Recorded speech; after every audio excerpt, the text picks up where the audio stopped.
So this is our best effort. I've never really seen anybody do this where you have a one-page simple petition, print it out, mail it back. It's a very big experiment. Is there someone who's actively funding the fight against doing this sort of thing? Against wet signatures, did you say?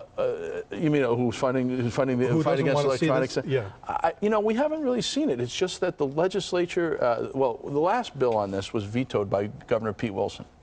We haven't had another bill to the legislature. It's been a while. A lot of people have been concerned about fraud. It's time we really revisit this because, look, we mailed out hundreds of thousands of these mailers, but people have to know to open them. They have, and then they have to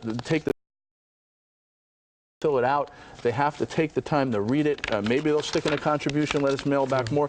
But this is not a simple thing for people to do. So if we get 2 or 3% return on this, we're doing really well. Exactly. Which means we have to mail out millions of these to qualify, which we're prepared to do. But if we had an electronic signature, it could be done really easy and almost for free if you had a good idea and a lot of people behind you. We'll talk about more of this when we come back. Stay with us, please.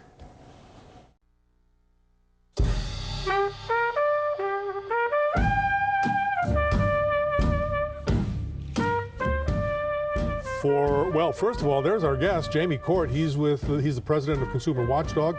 Their website, www. We don't put it there because there's not enough room, but it's www.consumerwatchdog.org. I would imagine if you left the www out, you'd still get there if you type that into your browser. Justify Rates, the petition for that, JustifyRates.org. You can put a www in front of that, and you'll be able to print a copy out. You'll be able to read all the details, because we don't want you signing something that you're not fully informed about. And of course, the general all-around website for Consumer Watchdog, consumerwatchdog.org. Stay with us. We'll talk about more of this, and we might even get into some Googling, eh? I'm happy to Google. Okay. We'll be right back.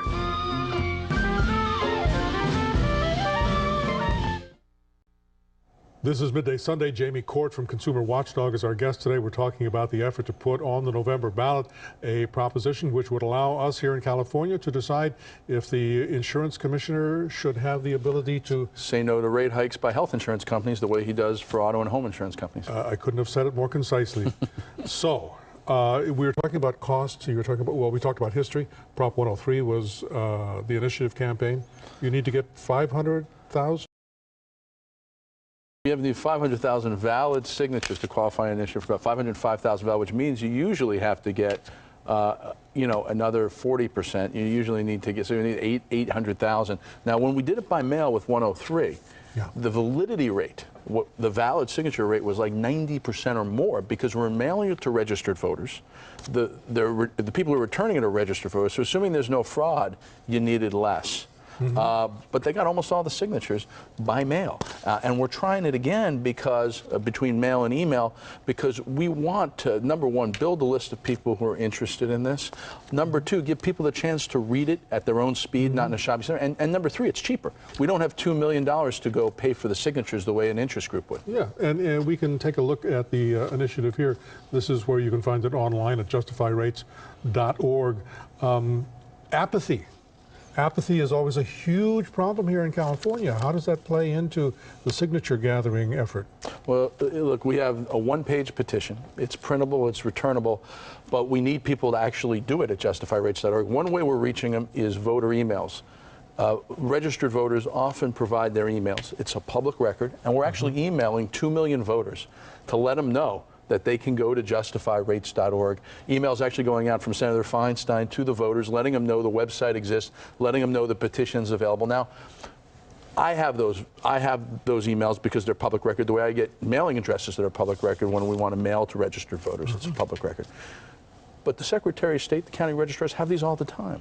What if they mailed one time a year all the petitions available for signing online? Or we did this through the DMV notification. And you could go online in one Sunday afternoon and decide which initiatives you wanted to attach an electronic signature, which doesn't exist for voter registration and purposes, to. I mean, it's crazy that we're doing this in this arcane way when we have technology on the internet that would allow it to be easy for voters easy for the registrars.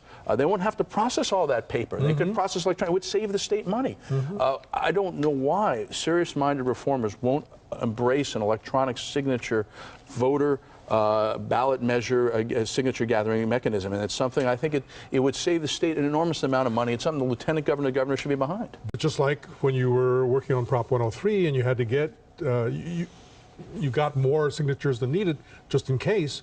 Same thing here. The question is fraud. The question is fraud, but we have excelled so far on the internet that you bank online. I bank online. I make my check deposits through my iPhone. Yeah.